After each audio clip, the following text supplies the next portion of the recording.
अस्सलाम वालेकुम, मैं रिजवान चौधरी। आज मैं जो बात करना चाहता हूँ वो ये है कि पाकिस्तान तारीख़ की बदतरीन सूरत हाल से गुज़रा है। अगर आप मुआशी बहरान देखें, आप सियासी बहरान देखें, या वैल्यू के हिसाब से देखें, या फ्रीडम ऑफ स्पीच के हवाले से देखें, या फ्रीडम ऑफ एक्सप्रेशन के हवाले से देखें, ना कोई बोल सकता है, ना कोई बात कर सकता है। कहते हैं कि जमहूरियत बदतरीन जो है, जमहूरियत जो है वो डिक्टेटरशिप से कहीं बेहतर है। लेकिन आज ऐसा महसूस होता है कि बदतरीन डिक्टेटरशिप इस जमहूरियत से बेहतर है, क्योंकि यहाँ जुल्म व सितम की इंतहा कर दी है। पहले फवाद चौधरी को जो है वो गिरफ़्तार किया गया,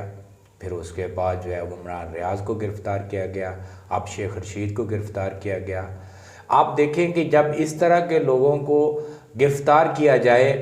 और सिर्फ मुंशी कहने पे जो है वो बगावत का केस कर दिया जाए, गद्दारी का केस कर दिया जाए, और जो कोई बंदा बाहर जा रहा हो तो उसको ब्लैक लिस्ट करके उसको पकड़ लिया जाए और पता भी ना हो कि केस कहाँ पे है, तो उसकी गिरफ़्तारी डाल दी जाए। और एक ऐसा बंदा जिसकी 17 वजारतें हों और उसने मुल्क की कौम की बहुत खिदमत की हो और बोलने वाला हो, जुर्रतमंद हो, शेख रशीद, तो उसको इसलिए अपना रोड पे जाते हुए गिरफ़्तार कर लिया जाए, ये बयानिया बनाया जाए या ये कहा जाए कि वो रोड पे जा रहा था, उसके पास महंगी शराब थी तो इसलिए गिरफ़्तार कर लिया गया। और जो वीडियो जो फुटेज आई हैं और उसमें दिखाया गया है, उसमें बताया गया है और उसमें पता चलता है कि ये 300-400 की नफरी लेकर उसके घर गए, दरवाजे तोड़े और वहाँ से गिरफ़्तार किया, फिर इस्लामाबाद पुलिस को दिया।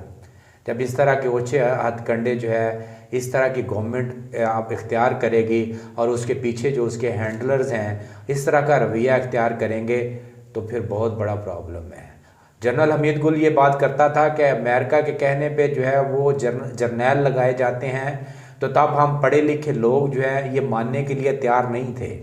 और हमारी सोच जो है वो इस तरफ नहीं जाती थी। हम कहते थे कि ये बात गलत करता है, हो सकता है रिटायर्ड हो गया है, जेलसी में करता है, हसद में करता है। लेकिन जब अब हमने ये सारी सिचुएशन देखी है, रजीम चेंज देखा है और ये कंडीशन इनकी देखी है, इनके वे ऑफ वर्किंग को देखा है, तो हम कहने पर मजबूर हो गए हैं कि हम हकीकी तौर पे आज़ाद नहीं हैं। जो इमरान खान बात करता है, हम ग़ुलाम हैं और ये ग़ुलामी जो है हमें विरसे में मिली है और 70 साल में हम ग़ुलामी की ज़िंदगी बसर कर रहे हैं। इस मुल्क को चलाने वाला कोई और है, इसके हैंडलर्स कुछ और हैं और ये हम अब इस पे जो है हमें पक्का यकीन हो चुका है कि ये मुल्क जो है वो गिरवी रखा हुआ है और इसको अपना